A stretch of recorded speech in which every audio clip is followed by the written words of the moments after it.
నమస్తే welcome to news scan నేను మీ వెన్నెల నేను ముందుగా చెప్పుకోవాల్సింది నిన్న చంద్రయాన్-3 రాకెట్ ప్రయోగం విజయవంతంగా కక్షలోకి దూసుకెళ్లింది ముందుగా ఇస్రో టీం కి తరపున మా ఛానల్ తరపున అలాగే చూస్తున్న ప్రేక్షకుల తరపున శుభాకాంక్షలు తెలియజేస్తున్నాం ఇక వార్తల్లోకి వెళ్తే నిన్న కోమిటిరెడ్డి వెంకటరెడ్డి ఘాటు వ్యాఖ్యలు చేశారు లాగ్ బుక్లు మిస్ చేశారు అంటూ ప్రభుత్వంపై ధ్వజమెత్తారు అటు చూసుకున్నట్టయితే ఇటు బీఆర్ఎస్ నుంచి ప్రధానంగా హరీష్ రావు కూడా దీనిపై స్పందించడం జరిగింది ఆయన కూడా తీవ్ర విమర్శలు చేశారు లాగ్ బుక్లు ఎందుకు నేరుగా వెళ్ళి కరెంటుని ముట్టుకోండి మీకు కరెంట్ వస్తుందో లేదో 24 గంటలు కరెంట్ వస్తుందో లేదో వ్యవసాయానికి అంటూ కూడా ఘాటు వ్యాఖ్యలు చేయడం జరిగింది ప్రధానంగా చూసుకున్నట్టయితే మొదటిగా పేపర్ ఈనాడులో చంద్రమా అందుబా విజయవంతంగా నిర్ణీత కక్షలోకి చంద్రయాన్-3 సురక్షితంగా చేర్చిన LVM-3 M4 రాకెట్ ప్రతిష్టాత్మక ప్రయోగంలో తొలి అంకం పూర్తి దేశవ్యాప్తంగా హర్షోద్వానాలు 140 కోట్ల మంది భారతీయుల ఆశలు ఆకాంక్షలనే ఇంధనంగా చేసుకుని శ్రీహరికోట నుంచి నింగికెగిరిన బాహుబలి రాకెట్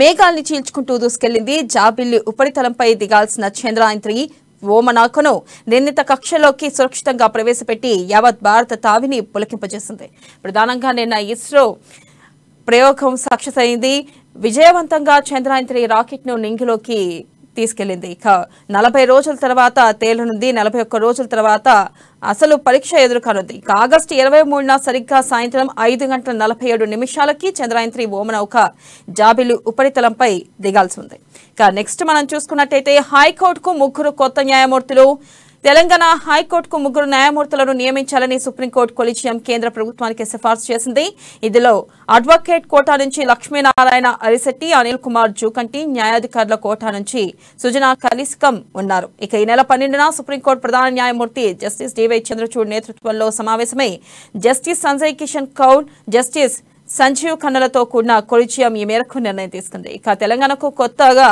3 న్యాయమూర్తులు రానున్నారు మరో న్యూస్ చూసుకున్నట్టయితే కాంగ్రెస్ ప్రచార కమిటీ చైర్మన్ గా మధు యాష్కి కో చైర్మన్ గా పొంగులేటి శ్రీనివాసరెడ్డి తెలంగాణ అసెంబ్లీ ఎన్నికలు రానున్న నేపథ్యంలో కాంగ్రెస్ పార్టీ రాష్ట్ర ప్రచార కమిటీని నియమించింది చైర్మన్ గా మాజీ ఎంపీ మధు యాష్కి గౌడ్ ని మరోసారి బాధ్యతలు అప్పగించింది ఇక కో చైర్మన్ గా పొంగులేటి శ్రీనివాసరెడ్డి నియమించింది ఈ మేరకు చూడాలి కాంగ్రెస్ కో చైర్మన్ గా పొంగులేటి శ్రీనివాసరెడ్డిని నియమించింది ఆయన మొన్ననే ఆయన పార్టీలోకి జాయిన్ అవ్వడం జరిగింది ఈ నేపథ్యంలో ఆయనకి కీలక బాధ్యతలను అప్పగించింది అసలు ఈ బాధ్యతలు ఆయన ఎంతవరకు నెరవేరుస్తారు కాంగ్రెస్ పార్టీని మరింతగా ముందుకు ఎలా తీసుకెళ్లబోతారు అనేది మరి కొన్ని రోజుల్లో చూడనున్నాం ఇక నెక్స్ట్ చూసుకున్నట్టయితే రాష్ట్రంలో భారీగా ఐఏఎస్ల బదిలీ 4 కలెక్టర్లకు స్థానచలనం రాష్ట్రంలో భారీగా ఐఏఎస్ బదిలీకారులను ప్రభుత్వం బదిలీ చేసింది 31 మంది ఐఏఎస్ అధికారులను బదిలీ చేస్తూ పోస్టింగ్ ఇస్తూ ప్రభుత్వ ప్రధాన కార్యదర్శి శాంతికుమారి శుక్రవారం ఉత్తర్వులు ఇచ్చారు ఇక ప్రధానంగా చూసుకున్నట్టయితే చాలా కాలంగా వెయిటింగ్ లో ఉన్న ఐఏఎస్ బదిలీలు ఎట్టకేలకు 31 మందిని బదిలీ చేస్తూ రాష్ట్ర ప్రభుత్వం కీలక నిర్ణయం తీసుకుంది ఇక నెక్స్ట్ పేపర్ చూసుకున్నట్టయితే ఆంధ్రజ్యోతి ప్రధానంగా ఆంధ్రజ్యోతిలో ఇస్రో చంద్రహాసం చంద్రయాన్-3లో తొలి ఘట్టం విజయవంతం ఓమనౌకను భూకక్షలోకి చేర్చిన LVM-3 M4 3 దశల్లోనూ గురి తప్పకుండా దూసుకెళ్లిన రాకెట్ భూకక్షలో తిరుగుతూ ఆపై చంద్రుని వైపు పయనం ఆగస్టు 23 లేదా 24న చంద్రుడిపై ల్యాండింగ్ జాబిలిపై అన్వేషణ కోసం ఇస్రో ప్రతిష్టాత్మకంగా చేపట్టిన చంద్రయాన్-3 మిషన్ తొలి దశ విజయాన్ని అందుకుంది శ్రీహరికోటలోని సతీష్ ధావన్ స్పేస్ సెంటర్ నుంచి శుక్రవారం మధ్యాహ్నం 2:35 ఇస్రో ప్రయోగించిన LVM-M4 రాకెట్ చంద్రయాన్-3 వ్యోమనౌకను సురక్షితంగా భూకక్షలోకి ప్రవేశపెట్టింది ఇక గురువారం ప్రారంభమైన కౌంట్ డౌన్ 25:30 నిర్విమాంగా కొనసాగి ఇక శుక్రవారం మధ్యాహ్నం 2:35 ముగిసింది ప్రధానంగా చూసుకున్నట్టయితే నిన్న చంద్రయాన్-3 తొలి ఘట్టం విజయవంతమైంది ఇక ఆగస్టులో దీన్ని తేలనుంది అలాగే 41 రోజుల తర్వాత చంద్రుడిపై చంద్రయాన్-3 రాకెట్ లాంచ్ అవనుంది ఇక నెక్స్ట్ మనం చూసుకున్నట్టయితే భారీగా ఐఏఎస్ల బదిలీలు రాష్ట్రంలో 23 మందికి స్థానచలనం టియు ఇన్ఛార్జ్ వీసీగా వాకాటి కరుణ ఇక మనం ప్రధానంగా చూసుకుంటున్నాం భారీగా ఐఏఎస్ల బదిలీ తెలంగాణ చేపట్టింది అయితే ప్రధానంగా ఇందులో చూసుకున్నట్టయితే దాదాపు 31 మందిని స్థానచలనం కల్పించింది ఎంతో కాలంగా ఐఏఎస్ల బదిలీ గురించి తెలంగాణలో చర్చ నడుస్తుంది ఈ నేపథ్యంలోనే ఇప్పుడు 31 మంది ఐఏఎస్ల బదిలీ జరిగింది నెక్స్ట్ పేపర్ మనం చూసుకున్నట్టయితే వెలుగు ప్రధానంగా వెలుగులో కూడా సలామిస్టో చంద్రయాన్-3 జర్నీ షురు LVM-3 రాకెట్ ప్రయోగం సక్సెస్ 40 రోజుల తర్వాత చంద్రుడిపై దిగనున్న ల్యాండర్ ఇస్రో సైంటిస్టులకు సెల్యూట్ ప్రధాని మోదీ. ఇక ఇది మరో మైలురాయి రాష్ట్రపతి ముర్ము. మనం ప్రధానంగా చూసుకున్నట్టయితే నిన్న ఇస్రో ప్రయోగించిన మొదటి సక్సెస్ చంద్రయాన్ 3 సక్సెస్ గా నింగిలోకి వెళ్ళింది. కానీ 41 రోజుల తర్వాత అది చంద్రుడిపై ల్యాండ్ అవుతుంది. ఇక చంద్రుడిపై ల్యాండ్ అయ్యి మరో మైలురాయిని మనం అధిగమించినట్టయింది. ఇక చందమామ దగ్గరికి మన థర్డ్ జర్నీ అద్భుతంగా షురు అయింది. శుక్రవారం ఏపీలోని శ్రీహరికోట నుంచి నిప్పులు కక్కుతూ నింగిలోకి ఎగిరిన ISRO Bahubali rocket Chandrayaan 3 spacecraft ను విజయవంతంగా కక్షలోకి చేర్చింది. ఇక విక్రమ్ ల్యాండర్, ప్రజ్ఞాన్ రోవర్ తో కూడిన స్పేస్ క్రాఫ్ట్ ఇప్పుడు భూమి చుట్టూ తిరుగుతుంది. కొన్ని రోజుల పాటు దశల వారీగా కక్ష ఎత్తును పెంచుకుని ఆ తర్వాత చంద్రుడిపై ఎగిరిపోయింది. ఇక ఆగస్టు 1 నాటికి మూన్ ఆర్బిట్ లోని స్పేస్ క్రాఫ్ట్ ఎంటర్ కానుంది. ఇక చంద్రుడి చుట్టూ కూడా కొన్ని రోజులు తిరిగిన తర్వాత చివరగా ఆగస్టు 23న ల్యాండర్ ను చంద్రుడి పైకి తిప్పనుంది. ఇప్పుడు దాదాపు ఈ స్పేస్ క్రాఫ్ట్ అనేది చంద్రుడి చుట్టూ తిరుగుతూ కరెక్ట్ గా ఆగస్టు 1 నాటికి మూన్ ఆర్బిట్ లోకి స్పేస్ క్రాఫ్ట్ ఎంటర్ కానుంది. ఇక చంద్రుడి చుట్టూ కూడా కొన్ని రోజులు తిరగనుంది. ఆ తర్వాత చంద్రుడిపై మిషన్ ల్యాండ్ కానుంది. ఇక మనం ప్రధానంగా చూసుకున్నట్టయితే అసెంబ్లీలో బీసీలు ఎక్కడా అని చెప్పి మరో న్యూస్ చూస్తున్నాం. మళ్లీ తెరపైకి బీసీ నినాదం. ఏండ్లుగా అన్యాయం జరుగుతుందని ఆయా వర్గాల్లో అసంతృప్తి. వచ్చే ఎన్నికల్లో ఎక్కువ సీట్లు ఇవ్వాలని అన్ని పార్టీల్లోనూ డిమాండ్. 52% ఉన్న బీసీలకు అసెంబ్లీలో 20% అన్న దక్కని ప్రాతినిధ్యం. ఇక 1999లో తెలంగాణ బీసీ ఎమ్మెల్యేలు 26 మంది, ఇప్పుడు 22 మందే ఉన్నారు. ఇక చట్టసభల్లో రిజర్వేషన్లు కల్పించాలని బీసీ సంఘాలు డిమాండ్ చేస్తున్నాయి. ఇక అసెంబ్లీలో బీసీలు ఎక్కడా అంటూ కూడా ఘాటు వ్యాఖ్యలు చేయడం జరిగింది. 1999లో తెలంగాణలో బీసీ ఎమ్మెల్యేలు 26 మంది ఉండగా ఇప్పుడు కేవలం 22 మందే ఉన్నారు. అట్లీస్ట్ 20% కూడా ప్రాతినిధ్యం దక్కట్లేదని చెప్పి బీసీ వర్గాలు ఆవేదన వ్యక్తం చేయడం జరుగుతుంది. రాష్ట్రంలో మరోసారి బీసీ నినాదం తెరపైకి వచ్చింది. దశాబ్దాలు గడుస్తున్నా రాజకీయంగా బీసీలకు సరైన ప్రాతినిధ్యం దక్కపోవడంతో ఆయా వర్గాల నుంచి నిరసన వ్యక్తమవుతుంది. జనాభాలో అందరికంటే ఎక్కువ ఉన్న మొదటి నుంచి సీట్ల కేటాయింపులో అన్యాయమే జరుగుతుందని ఆందోళన వ్యక్తమవుతుంది. ఈ క్రమంలోనే వచ్చే ఎన్నికల్లో అయినా బీసీలకు ఎక్కువ సీట్లు ఇవ్వాలనే డిమాండ్ అన్ని పార్టీలోనూ వినిపిస్తుంది. కాంగ్రెస్ లో ఇప్పటికీ టీమ్ ఓబీసీ పేరుతో ఒక గ్రూప్ కూడా ఏర్పాటైంది. ఇక రాజకీయాల్లో బీసీలకు సరైన ప్రాతినిధ్యం కల్పించాలని బీసీ సంఘాలతో పాటు ప్రజా సంఘాలు డిమాండ్ చేస్తున్నాయి. వరుస సమావేశాలు నిర్వహిస్తూ తమ వాయిస్ ను వినిపిస్తున్నాయి. ఇలా జనాభాకు తగ్గట్లు బీసీ సీట్లు కేటాయించాల్సిందేనని ఆ సామాజిక వర్గంలో అన్ని వర్గాల నుంచి డిమాండ్లు వినిపిస్తున్నాయి. ప్రధానంగా చూస్తున్నట్టయితే 1999లోనే బీసీలకు సీట్లు దాదాపు 26 మంది ఉన్నారు. కానీ ఇప్పుడు కేవలం 22 మంది మాత్రమే అసెంబ్లీలో ఉన్నారు. బీసీలకు అన్యాయం జరుగుతుంది అంటూ కూడా వ్యాఖ్యలు చేయడం జరుగుతుంది బీసీ సామాజిక వర్గం వారు. ప్రధానంగా చూసుకున్నట్టయితే బీసీ జనాభానే ఎక్కువ ఉన్నారు, కానీ బీసీలకు ఇక్కడ అన్యాయం జరుగుతుంది, అసెంబ్లీలో బీసీలకు చోటు దక్కడం లేదు అని చెప్పి వ్యాఖ్యానించిన బీసీ వర్గాల వారు వ్యాఖ్యానించడం జరుగుతుంది. నెక్స్ట్ ఇప్పుడు రాబోయే ఎలక్షన్ లో అయినా సరే అసెంబ్లీకి బీసీ జనాభా ఎక్కువ ఉండాలి, కనీసం 20% కూడా బీసీ జనాభా ఉండట్లేదు, బీసీలకు అర్హత కల్పించట్లేదు అంటూ కూడా వ్యాఖ్యానించడం జరుగుతుంది. ఈ నేపథ్యంలో కాంగ్రెస్ ఆల్రెడీ ఓబీసీ పేరుతో ఒక గ్రూప్ కూడా క్రియేట్ చేసింది. కాంగ్రెస్ ఈ విషయంలో కొంచెం ముందడుగు వేసింది. ఖచ్చితంగా ఈసారి బీసీలకు అవకాశం కల్పిస్తామంటూ కూడా కాంగ్రెస్ ఇదివరకే ప్రకటించింది. ఈ మేరకు వాళ్ళు ఓబీసీ గ్రూప్ ను కూడా క్రియేట్ చేయడం జరిగింది. ఇక నెక్స్ట్ చూసుకుంటే కరెంట్ లాగ్ బుక్లు గుజ్జుకుపోయిండ్రు. బండారం బయటపడుతుందని హైదరాబాద్ కు తీసుకుపోయిండ్రు. కోమిటిరెడ్డి వెంకటరెడ్డి వ్యవసాయానికి 11 గంటలకు మించి కరెంట్ ఇవ్వడం లేదు. కేటీఆర్ ఇప్పుడు తెలెక్కడ పెట్టుకుంటామని ఫైర్ అయ్యారు. ప్రధానంగా మనం చూస్తున్నట్టయితే రాష్ట్రంలో వ్యవసాయానికి కనీసం 11 గంటలు కూడా కరెంట్ ఇవ్వట్లేదని కాంగ్రెస్ ఎంపీ కోమిటిరెడ్డి వెంకటరెడ్డి ఫైర్ అయ్యారు. నేను రుజువు చేస్తానని చెప్పి, అంటే తాను వెంకటరెడ్డి రుజువు చేస్తారని చెప్పి నల్గొండలో 350 సబ్ స్టేషన్ దగ్గర లాగ్ బుక్స్ లను ప్రభుత్వం తీసుకుపోయినట్లు ఆయన ఆరోపించారు. ఇక ఆ లాగ్ బుక్లు కూడా ఇప్పుడు కనిపించడం లేదంటూ ఆయన వ్యాఖ్యానించడం ప్రధానంగా జరిగింది. ఇక ఎన్ని గంటలు ఆ లాగ్ బుక్ లో ప్రతిదీ స్పష్టంగా ఉంటుంది. అసలుకి బీఆర్ఎస్ పార్టీ ఎన్ని గంటలు కరెంట్ ఇస్తుంది, ఎన్ని గంటలు కరెంట్ ఇవ్వట్లేదు, ఈ నేపథ్యంలోనే అసలు ఎన్ని గంటలు కరెంట్ ఇస్తున్నారనేది తెలిసిపోతుందనే ఉద్దేశంతోనే ప్రభుత్వం లాగ్ బుక్లను తీసుకెళ్లిపోయిందని చెప్పి కూడా వ్యాఖ్యానించడం జరిగింది. ఇక మనం చూసుకున్నట్టయితే దీని మీద హరీష్ రావు కూడా తీవ్రంగా స్పందించారు. 24 గంటల కరెంట్ రెఫరెండానికి సిద్ధమా? మీ ప్రభుత్వంలో ఎక్కువసేపు కరెంట్ ఇచ్చారో, మా ప్రభుత్వంలో ఎక్కువసేపు కరెంట్ ఇచ్చారో తేల్చుకుందామా, ప్రజల్లోకి వెళ్దామంటూ కూడా ఆయన వ్యాఖ్యానించడం జరిగింది. ప్రధానంగా ఆయన ఆ వ్యాఖ్యను తిప్పికొట్టే ప్రయత్నం చేశారు. చూసుకున్నట్టయితే ఎందుకు మీకు లాగ్ బుక్లు ఎందుకు వెళ్ళి డైరెక్ట్ గా కరెంట్ తీగలను ముట్టుకోండి 24 గంటలు కరెంట్ వస్తుందో లేదో అంటూ కూడా ఆయన వ్యాఖ్యానించడం జరిగింది. ప్రధానంగా చూస్తున్నట్టయితే వీళ్ళు అడిగిన దానికి ఈయన సమాధానం చెప్పలేదు. కేవలం ఆయన చెప్తుంది ఏంటంటే లాగ్ బుక్లు ఎందుకు కరెంట్ ముట్టుకోండి అంటున్నారు. ఇది అసలుకి ఏ లెక్క కింద వస్తుందో కూడా మనకి ప్రధానంగా తెలుసుకోలేకపోతున్నాం. అసలు ఒక పక్కన కోమిటిరెడ్డి ఒక క్వశ్చన్ రైజ్ చేశారు. ఆ క్వశ్చన్ నేపథ్యంలో ఇటు బీఆర్ఎస్ నుంచి సమాధానం రాకపోగా వాళ్ళు రివర్స్ లో ఇంకో క్వశ్చన్ వేస్తున్నారు. వెళ్ళి కరెంటును ముట్టుకోండి, లాగ్ బుక్లు ఎందుకు, వెళ్ళి రెఫరెండం అడుగుదాం పదండి అంటున్నారు. కానీ వాళ్ళు సరైన జవాబు చెప్పట్లేదు. దీన్ని బట్టి చూస్తుంటే వాళ్ళు కరెంట్ ఇవ్వనట్టుగానే మనకి తెలుస్తుంది. ఇక కేవలం 11 గంటల కరెంట్ మాత్రం ఇస్తున్నారంటూ కూడా కోమిటిరెడ్డి వ్యాఖ్య చేయడం జరిగింది. ఈ నేపథ్యంలో వీళ్ళు ఏం చెప్తున్నారంటే ప్రజల్లోకి వెళ్దాం పదండి, మీ కాంగ్రెస్ పాలనలో కాలిపోయే మోటార్లు తప్ప పేలిపోయే ట్రాన్స్ఫార్మర్లు తప్ప ఏం లేవు అంటూ కూడా వ్యాఖ్యానించడం జరిగింది. ఇక ప్రధానంగా చూసుకున్నట్టయితే నెక్స్ట్ న్యూస్ చూసుకున్నట్టయితే మనం 31 మంది ఐఏఎస్ల బదిలీలు వెయిటింగ్ లో ఉన్న వాళ్ళకు కూడా పోస్టులు ఇచ్చారు. హైదరాబాద్ కలెక్టర్ గా అనుదీప్ దురిశెట్టి, గురుకుల విద్యా సంస్థల సొసైటీ సెక్రటరీగా నవీన్ నికోలస్. ఇక ఎన్నికల ముందు రాష్ట్ర సర్కార్ భారీ స్థాయిలో ఐఏఎస్ బదిలీ చేపట్టింది. 31 మందికి స్థానచలనం కల్పించింది. ఇక హైదరాబాద్ కొత్త కలెక్టర్ గా అనుదీప్ దురిశెట్టి వచ్చారు. ఇక నవీన్ నికోలస్ ని కూడా గురుకుల విద్యా సంస్థల సొసైటీ సెక్రటరీగా నవీన్ నికోలస్ ని నియమించడం జరిగింది. ఇక ఈ మేరకు నెక్స్ట్ న్యూస్ చూసుకున్నట్టయితే సర్పంచులే చెత్తెత్తుతున్నారు. రాష్ట్ర వ్యాప్తంగా మల్టీపర్పస్ వర్కర్లు సమ్మెబాట పట్టడంతో సర్పంచులే సఫాయి కార్మికులుగా మారారు. ట్రాక్టర్లతో ఇంటింటికి తిరిగి చెత్త సేకరిస్తున్నారు. తమ ఉద్యోగాలు పర్మనెంట్ చేయాలని, కనీస వేతనాలు ఇవ్వాలంటూ రాష్ట్ర వ్యాప్తంగా సుమారు 43,000 మంది పంచాయతీ కార్మికులు ఈ నెల 6 నుంచి సమ్మె చేస్తున్నారు. దీంతో చెత్త ఎత్తేవారు, మోరీలు తీసేవారు లేక ఊర్లన్నీ కంపు కొడుతున్నాయి. ఈ నేపథ్యంలో సర్పంచులే చెత్త ఎత్తుతున్నారు. సర్పంచులు ముందడుగేశారు. 43,000 మంది పంచాయతీ కార్మికులు ఈ నెల 6 నుంచి సమ్మె నేపథ్యంలో సర్పంచులు ఈ మేర చెత్త ఎత్తు ఊర్లలో పేరుకుపోయిన చెత్త చెదారాన్ని తీయడం జరుగుతుంది. ఇక దీనిపై పూర్తి అనాలిసిస్ ని మనకు అందించడానికి మా సీనియర్ జర్నలిస్ట్ కృష్ణమూర్తి ఉన్నారు. వారితో మాట్లాడేద్దాం.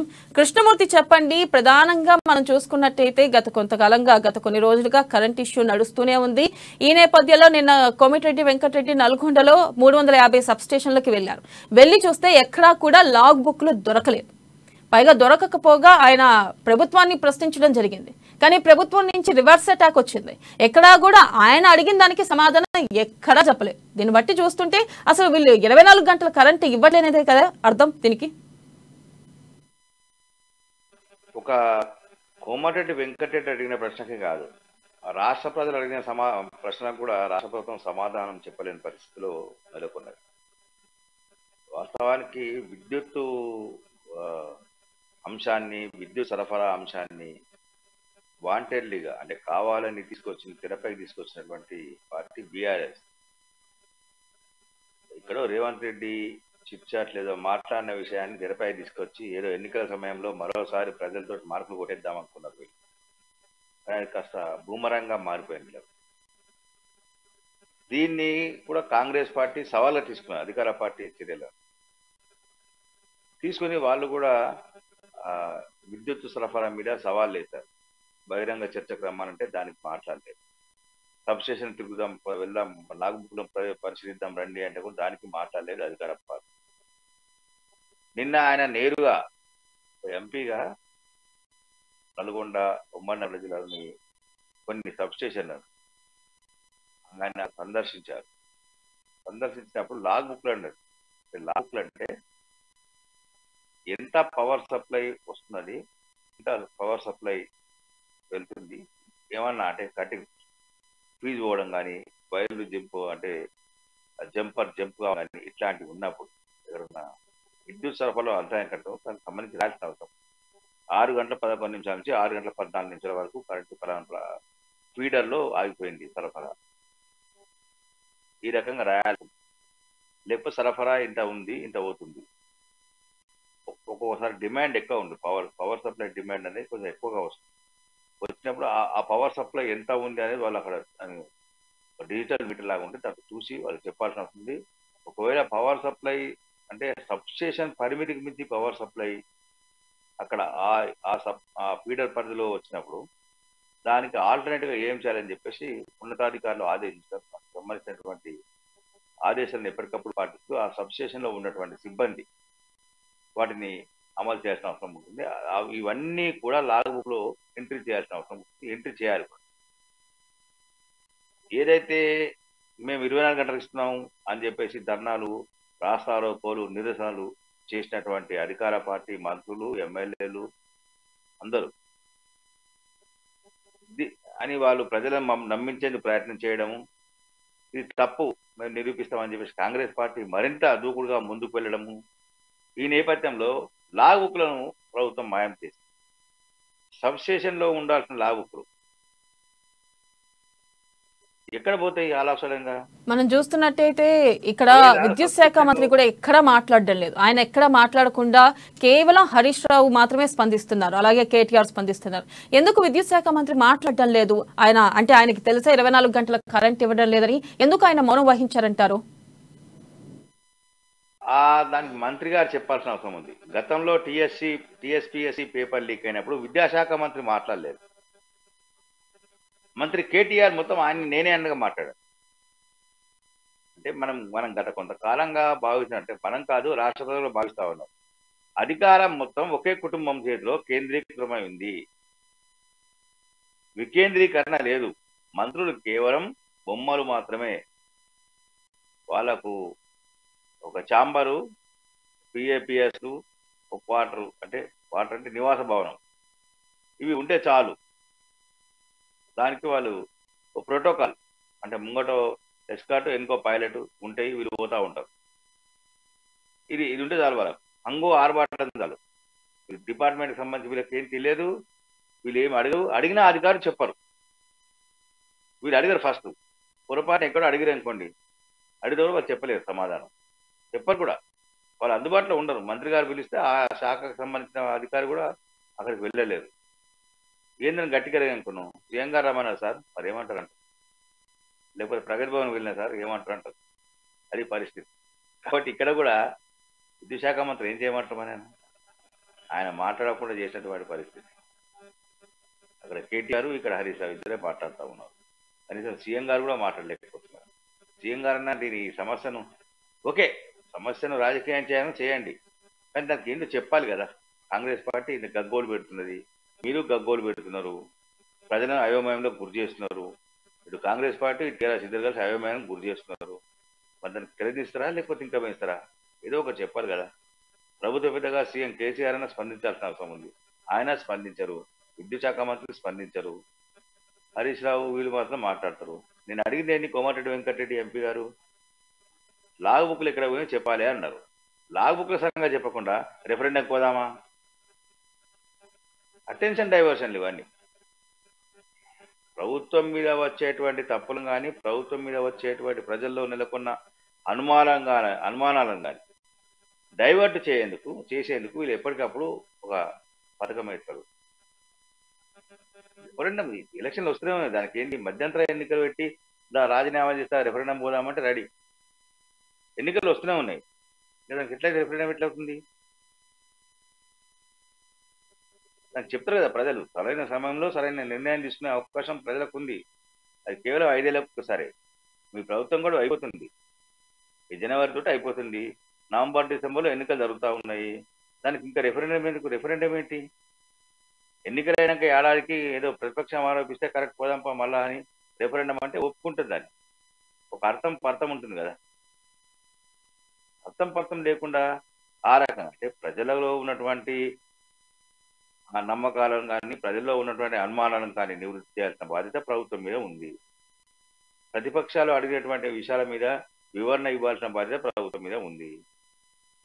ఈ రెండూ మేము చేయము. ఇటు ప్రజలకు సమానం చెప్పము, ఇటు ప్రతిపక్ష సమానం చెప్పము. మేము చెప్పాల్సింది చెప్పేస్తాం, మీరు రాయండి అని మీడియాలో ఒక హెచ్చరించిపోతే ఎట్లా? పోనీ మీడియా సమావేశం పెడతారు, ఏమన్నా మీడియా వాళ్ళని ప్రశ్న అడిగేందుకు అవకాశం ఇస్తారా? వీళ్ళు మళ్ళీ మాట్లాడదామని పోతారు. ఇది పరిస్థితి. ప్రస్తుతం ఉన్నటువంటి పరిస్థితుల్లో అంటే కావాలని టీఆర్ఎస్, కాంగ్రెస్ ప్రజలను తికమక గురి చేస్తూ ఉన్నాయి. రెండు పార్టీలు కూడా. కాంగ్రెస్ అనని మాటను తీసుకొచ్చి రాజకీయం చేయాలని ప్రయత్నం చేస్తుంది కూడా బీఆర్ఎస్ పార్టీ. మేము అనని విషయాన్ని తీసుకొచ్చారు, వాస్తవాలు ఏంది తెలుసుకుందాం పదండి అని చెప్పేసి కాంగ్రెస్ చేసిన సవాల్ను కూడా బీఆర్ఎస్ స్వీకరించట్లేదు, ఎక్కడికక్కడ పారిపోతా ఉన్నారు. లాగ్ బుక్లలో స్పష్టంగా ఉంటుంది ఏ పవర్ స్టేషన్ కు ఎంత పవర్ వచ్చింది, ఎంత పోయింది, ఎంతమంది కన్జ్యూమర్స్ ఉన్నారు, మొత్తం డీటెయిల్స్ ఉంటాయి. దాంట్లో అగ్రికల్చర్ సెక్టార్కి ఎంత ఉంది, ఆ ఫీడర్ పరిధిలో ఒకవేళ ఆ, గ్రామీణ స్థాయి కానీ పట్టణ స్థాయిలో ఉన్నప్పుడు కానీ ఒకవేళ ఉంటే కనెక్షన్లు రూరల్ ఏరియాలో ఎక్కువ మాట అగ్రికల్చర్ కనెక్షన్ ఉన్నాయనుకోండి, వాటికి సంబంధించి ఉంటుంది. ఎంత అగ్రికల్చర్కి ఎంత ఇచ్చాం, అగ్రికల్చర్ సెక్టర్ అంటే ఏ ఫీడర్కి ఎంత, ఫీడర్ల వైదిగా ఉంటుంది. ఒక్కొక్క సబ్ స్టేషన్ లో 4, 6, 8 ఫీడర్లు కూడా ఉంటాయి. అంటే ఆ యొక్క పరిధిని బట్టి వాటి ఇస్తారు వాళ్ళు. ఫీడర్ 1, ఫీడర్ 2, ఫీడర్ 3 అని ఇస్తూ ఉంటారు. ఆ రకంగా వాళ్ళు ఆ లెక్కలు అడిగారు. తప్పేంటి దాంట్లో? ప్రభుత్వం బాధ్యతాయుతమైనటువంటి అయితే ప్రభుత్వం కృష్ణమూర్తి, కాంగ్రెస్ పాలనలో కాలిపోయే మోటార్లు అలాగే పేలిపోయే ట్రాన్స్ఫార్మర్లు అంటూ కూడా హరీష్ రావు ఘాటుగా స్పందించడం జరిగింది. మరి బీఆర్ఎస్ పాలనలో ఇటువంటివి జరగలేదా? అంటే వాళ్ళ ఉద్దేశం ఏంటి? మా పాలనలో అంతా కరెక్ట్ గానే ఉంది, కేవలం కాంగ్రెస్ పాలనలోనే ఇది జరిగింది అంటున్నారు. అలాంటప్పుడు మరి 24 గంటలు కరెంట్ ఇస్తున్నట్టు లాగ్ బుక్లను చూపించుకోవడం వెనక మర్మం ఏంటంటారు? కాంగ్రెస్ పార్టీలో కాలిపోయిన మీటర్లు, పేలిపోయిన మీటర్లు, మోటార్లు ఉండడంతో కదా మీకు అధికారం కట్టబెట్టింది. ఎందుకు ఇచ్చారు? కాంగ్రెస్ వైఫల్యం చెందిందని ఇచ్చారు. మీరు చేశారా? మీరు చెప్పండి ఫస్ట్. ఎంతసేపు ఇంకా 10 ఏళ్ల క్రితం ఉన్న కాంగ్రెస్ పార్టీ గురించి మాట్లాడుతాను, వాళ్ళ మీద నేను పొద్దు కొట్టుకుంటాను, వాళ్ళ మీదనే పరిపాలన సాగిస్తాను, నేను ప్రజలకేం చేయను, ప్రజలకేం చెప్పను, ప్రజలకేం చెప్పను, ప్రతిపక్షం చెప్పను. ఇది కాదు కదా. కాంగ్రెస్ పార్టీ వైఫల్యం చెందింది, అవినీతికి పాల్పడింది, కుటుంబ పాలన చేసిందని చెప్పేసి కాంగ్రెస్ పార్టీ ప్రజలు తిరస్కరించారు. 2 దఫా ఎన్నికల్లో కూడా బీఆర్ఎస్ కట్టం కట్టారు. కాంగ్రెస్ పార్టీ తిరస్కరించి గెలిచిన వాళ్ళని కూడా మీరు కొనుక్కున్నారు. కాంగ్రెస్ పార్టీ టికెట్ మీద గెలిచిన వాళ్ళని కూడా మీరు కొనుక్కున్నారు. అయినా మీరు ఇంకా నాకు సమాధానం చెప్పాలి కదా. మీరు జవాబుదారం పెంచుకున్న గవర్నమెంట్ కదా, ప్రజలకు జవాబు చెప్పాల్సిన బాధ్యత అవసరం మీకు ఉంది కదా. మీరు ప్రజలకు సమాధానం ఎందుకు చెప్పట్లేదు? ఈ ప్రభుత్వం చెప్పాల్సిన బాధ్యత ఉంది ఖచ్చితంగా. ఏ ప్రభుత్వమైనా ప్రజలకు జవాబుదారిగా ఉండాల్సిన అవసరం అయితే ఉంది. ప్రజలకు జవాబులు చెప్పినప్పుడే. ప్రజల్లో ఎన్నో సమస్యలు ఉంటాయి, అన్నిటికీ చెప్పాల్సిన అవసరం లేదు, కొన్నింటికన్నా చెప్పాలి కదా. ప్రధానమైన సమస్యలు, ప్రధానమైన అంశాలు, ప్రధానమైన విషయాల మీద ప్రజల్లో నెలకొన్నటువంటి అనుమానాలను నివృత్తి చేయాల్సిన బాధ్యత ప్రభుత్వం పైన ఉంది. ప్రభుత్వం అనుకుంటే, ప్రభుత్వానికి నిజంగా చిత్తశుద్ధి ఉంటే అధికారులు క్షేత్రస్థాయికి పంపించి గ్రామాల వారీగా వాళ్ళకు లైన్ మెన్లు ఉన్నారు, ఏఈలు ఉన్నారు, జూనియర్ లైన్ మెన్లు ఉన్నారు, టెక్నీషియన్స్ ఉంటారు, చాలా మంది ఉంటారు. వీళ్ళందరినీ విద్యుత్ శాఖలో పనిచేసేటువంటి అధికారులందరినీ వాళ్ళని ఎక్కడో చేసి ఎక్కడికో పంపాల్సిన ఎక్స్ట్రా ఖర్చు కూడా పడలేదని. ప్రతి గ్రామంలో ఖచ్చితంగా లైన్ మెను వీళ్ళు ఉంటారు. Line menu, junior line menu ఖచ్చితంగా ఉంటారు. వాళ్ళని ఆయా గ్రామాలకు పంపించి ఏం జరుగుతుంది, ఏమవుతుంది అని అడిగి ప్రజలకు చెప్పొచ్చు కదా, ప్రజలకు చెప్పించవచ్చు కదా. మీ గ్రామ పరిధిలో ఇన్ని ఎకరాల భూములు ఉన్నాయి, ఎన్ని మీటర్లు ఉన్నాయి, వాటి ద్వారా సరఫరా అవుతుంది, ఇన్ని గంటలు ఇస్తున్నాము, ఎవరికైనా ఇబ్బందులు అవుతున్నాయా, తక్కువ వచ్చిందా అని వాళ్ళతో అడిగించవచ్చు కదా. వాళ్ళతోటే ప్రతిపక్ష పార్టీ అడిగినటువంటి ప్రశ్నలకు సమాధానం చెప్పించవచ్చు. ప్రభుత్వం నేరుగా చెప్పాల్సిన అవసరం లేదు. ప్రభుత్వం కూర్చుని చెప్పాల్సిన అవసరం లేదు కదా. విద్యుత్ శాఖ అధికారులతోటే ఆయా గ్రామాల్లో రైతులతో సమావేశం సబ్స్టేషన్ల దగ్గరనో, గ్రామ పంచాయతీ కార్యాలయం దగ్గరనో, లేకపోతే ఒక రచ్చబండ దగ్గర ఎక్కడో విద్యుత్ అధికారులు ఏదో పెట్టేసి ప్రదర్శనలా పెట్టేసి దాంట్లో మాట్లాడించి రైతులతో మాట్లాడి చెప్పొచ్చు కదా ప్రభుత్వాలు. ఇంత రాద్ధాంతం ఎందుకు? ఇంకా మరో పక్కన చూసుకున్నట్టయితే కాంగ్రెస్ ప్రచార కమిటీ చైర్మన్ గా మధు యాష్కి గౌడ్ నియమించారు. అలాగే కో చైర్మన్ గా చూస్తే మన పొంగులేటి శ్రీనివాస్ రెడ్డిని నియమించారు. పొంగులేటి శ్రీనివాస్ రెడ్డికి కో చైర్మన్ బాధ్యతలు అప్పగించిన తర్వాత పార్టీలో ఎటువంటి మార్పులు చేసే అవకాశం ఉందంటారు? అలాగే ఆయన దీన్ని ఎంత మేరకు ప్రజల్లోకి తీసుకెళ్లే అవకాశం ఉందంటారు కాంగ్రెస్ ను? మొన్ననే ఆయన కాంగ్రెస్ పార్టీలో చేరారు పొంగులేటి శ్రీనివాస్ రెడ్డి గారు. కాబట్టి ఆయనకు అంటే ఆయన ఉన్నటువంటి రాజకీయ అనుభవం కానీ ప్రజల్లో ఆయనకున్నటువంటి ఆదరణ వీటన్నింటినీ గ్రహించినటువంటి కాంగ్రెస్ పార్టీ అధిష్టానము ఆయనకు ఎన్నికల ప్రచార కమిటీ కో చైర్మన్ కో కన్వీనర్గా నియమించినట్టుగా మనం భావించాల్సిన అవసరం ఉంది. వాస్తవానికి ఖమ్మం జిల్లాలో శ్రీనివాస్ రెడ్డికి మంచి ఆదరణ ఉంది. ఖమ్మంతో పాటు మహబూబాద్ వరకు కొన్ని చోట్ల కూడా ఉమ్మడి ఖమ్మం జిల్లా మొత్తంగా గ్రహిస్తే మొత్తంగా అంటే ఆ నియోజకవర్గాల్లో ఆయన మంచి పట్టున్నది. తర్వాత కొంత పొరుగున ఉన్నటువంటి వరంగల్ ఈ ఏరియాలో కూడా కొంత ఆయనకు ఆదరణ అభిమానం ఉంది. ఆయన ప్రజాకర్షక నేతగా ఆయన అక్కడ నిలిచారు. ఆ ప్రాంతంలో ఆయన ప్రజాకర్షక నేతగా నిలిచిన నేపథ్యంలో కాంగ్రెస్ పార్టీ కుమరి యాష్కి కూడా ఉన్నారు. ఆయన నిజామాబాద్ ఏరియాలో కొంచెం ఆయనకు పట్టు ఉన్నది. మాజీ ఎంపీ కూడా కొమరే శ్రీనివాస్ కూడా మాజీ ఎంపీ. అంటే వీళ్ళను ప్రజాకర్షక నేతలం కాబట్టి ఎన్నికల క్యాంపెయిన్లో ఎన్నికల సమయంలో వీళ్ళను ముందుకు పెట్టి పార్టీ ప్రచారాన్ని సాగించాలని చెప్పేసి కాంగ్రెస్ పార్టీ భావించడం అర్థమవుతా ఉన్నది. అంటే కాంగ్రెస్ పార్టీ తీసుకున్న దీంట్లో ఆ నిర్ణయాల్లో మరికొంతమందిని తీసుకున్నారు. వాళ్ళందరూ కూడా అంటే ఎక్కడెక్కడ డివిజన్ల వారీగా, జిల్లాల వారీగా, నియోజకవర్గాల వారీగా వాళ్ళకు ఉన్నటువంటి ఆదరణను లెక్కేసుకోవడంతో పాటు పార్టీకి వాళ్ళు చేసినటువంటి సేవలు, పార్టీకి వాళ్ళ సేవలను ఏ విధంగా ఉపయోగించుకోవచ్చు అన్న అంశాలను కొంత బేరీజు వేసుకుని కొంత కసరత్తు తర్వాతనే ఈ నియామకాలు జరిగిందనే విషయం స్పష్టమవుతా ఉంది. రీసెంట్గా పార్టీ ప్రచార కమిటీ ఎన్నికల నిర్వహణ కమిటీ చైర్మన్గా ఈ బీజేపీ ఎన్నికల నిర్వహణ కమిటీ చైర్మన్గా ఈటెల రాజన్ నియమించిన నేపథ్యంలో కాంగ్రెస్ పార్టీ కూడా క్యాంపెయిన్ కమిటీని ప్రకటించినట్టుగా స్పష్టమవుతా ఉన్నది. అంటే ఎన్నికలు సమీపిస్తున్న నేపథ్యంలో ఎన్నికల సంఘం కూడా ఎన్నికల కమిషన్ కూడా కొంత కసరత్తు చేస్తా ఉంది రాష్ట్రంలో. ఓటర్ లిస్టు కానీ ఓటర్ల జాబితా సవరణలు వీటికి సంబంధించిన విషయంలో తుది ఓటర్ జాబితాను వెల్లడించేందుకు కసరత్తు చేస్తున్న నేపథ్యంలో డిసెంబర్లోగా ఎన్నికలు కావాల్సిన అవసరం ఉంది. డిసెంబర్లోగా ఎన్నికలైతే వీళ్ళు కొంచెం ఎన్నికల కమిషన్ పనిని వేగవంతం. మరో పక్కన చూసుకున్నట్టయితే బీసీలకి సముచిత స్థానం అందట్లేదు, బీసీ వర్గాలకి సముచిత స్థానం ఇవ్వట్లేదు ఏ పార్టీలు కూడా అంటూ బీసీ వర్గాలు ఆవేదన వ్యక్తం చేయడం జరుగుతుంది. 1999లో ఉంటే 26 మంది అసెంబ్లీకి బీసీ సభ్యులు ఉన్నారు, కానీ ఇప్పుడు కేవలం 22 మందే ఉన్నారు. అటు ఏ పార్టీకి కూడా బీసీకి సముచిత న్యాయం జరిపించట్లేదు ఇంతవరకు. ఇక ఉమ్మడి ఆంధ్రప్రదేశ్లో కానీ ఇప్పుడు తెలంగాణలో కానీ ఏ ఒక్కసారి కూడా బీసీ సీఎం అవ్వలేదు అని చెప్పి కూడా వ్యాఖ్యానించడం జరిగింది. దీన్ని మనం ఎలా చూడొచ్చు అంటారు? అసలు బీసీకి నెక్స్ట్ పార్టీలో అవకాశం ఇచ్చే అవకాశం ఉందంటారా? ఖచ్చితంగా. ఇప్పుడు కాంగ్రెస్ పార్టీ అధికారంలోకి వస్తే అవసరమైతే సీతక్కను సీఎం చేస్తామని చెప్పారు రేవంత్ రెడ్డి గారు. ఆ పార్టీకి అవకాశం వస్తే ఖచ్చితంగా చేస్తాము, పార్టీలో చర్చిస్తామని చెప్పారు. మళ్ళీ అంటే ఒకవేళ బీఆర్ఎస్ అధికారంలోకి వస్తే బీసీని చేస్తుందన్న విషయాన్ని ప్రజలు చెప్పాల్సిన అవసరం ఉంది ఆ పార్టీ నాయకులు. బీజేపీ నిన్నటి వరకు బండి సంజయ్ బీసీ సామాజిక వర్గానికి చెందిన నేత పార్టీ రథసారథిగా ఉండగా ఇప్పుడు పార్టీ ఎన్నికల నిర్వహణ కమిటీ చైర్మన్గా బీసీ వర్గానికి చెందినటువంటి ఈటెల రాజేందర్ నియమించారు. కాబట్టి బీసీలకు ఇటు కాంగ్రెస్ పార్టీ అటు బీజేపీ పెద్దపీట వేస్తుందని చెప్తుంది. పార్టీ అధ్యక్షుడిగా పిసిసి అధ్యక్షుడిగా రేవంత్ రెడ్డి ఉన్నప్పటికీ అవసరమైతే పార్టీలో చర్చించి అప్పటికి దాన్ని దృష్టిలో పెట్టుకుని అవసరమైతే సీఎం చేస్తాం సీతక్క అని చెప్పారు.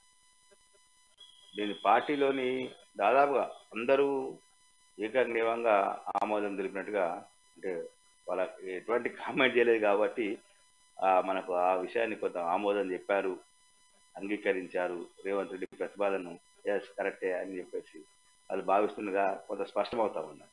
మరొక విషయం ఏంటంటే ఇక్కడ BRS president KCR, working president KTR. మీరు మంత్రివర్గంలో తీసుకోండి, ఆ ముగ్గురే ఇక్కడ బీఆర్ఎస్ సంబంధించినటువంటి ముగ్గురు మాత్రమే మొత్తం ఏ విషయమైనా మాట్లాడగలరు, ఏ విషయమైనా చెప్పగలరు.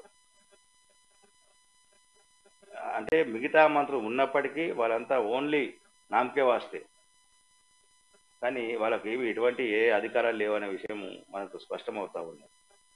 కాబట్టి బీసీ వర్గాలకు న్యాయం చేయాల్సిన అవసరం ఉంది. బీసీ వర్గాలకు అన్ని పదవులు కట్టబెట్టిన అవసరం ఉంది.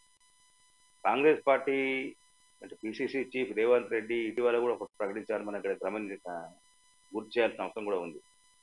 బీసీలకు దాదాపుగా 60% సీట్లను కేటాయిస్తామని చెప్పారు. గెలుపు ఓటములు అనేది ప్రజల నిర్ణయం మీద ఆధారపడింది.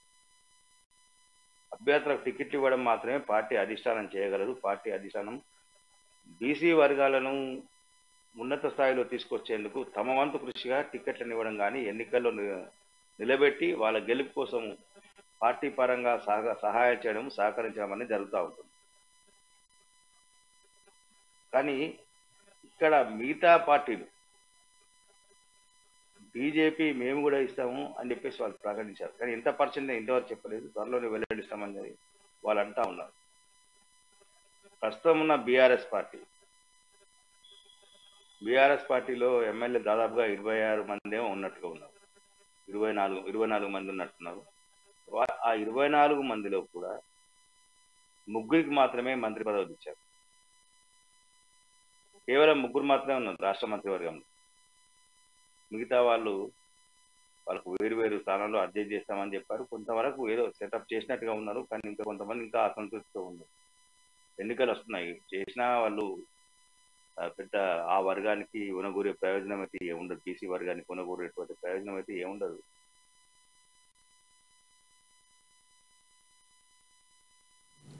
Right Krishnamurthy, thank you. మనం చూస్తున్నాం ఇక్కడ తెలంగాణలో రాజకీయ సమీకరణలు మారుతున్నాయి. కానీ ఒక పక్కనేమో కాంగ్రెస్ పార్టీ ఆరోపణలు చేస్తుంది 24 గంటలు బీఆర్ఎస్ పార్టీ ఇవ్వట్లేదు కరెంట్ అని చెప్పి. ఇంకో పక్కన బీఆర్ఎస్ పార్టీ మీ హయాంలో ఇచ్చారా అంటూ కూడా వ్యాఖ్యానించడం జరుగుతుంది తప్ప ఎక్కడ 24 గంటలు మేము ఇస్తున్నాం అంటూ నిరూపించడం లేదు. అసలు చూడాలి నెక్స్ట్ ఈ కరెంటు పంచాయతీ ఎప్పటికి ముగుస్తుందో. ఇది వాళ్ళ న్యూస్ అనాలిసిస్. కీప్ వాచింగ్ అమ్మా న్యూస్. నిజం కోసం జనం కోసం.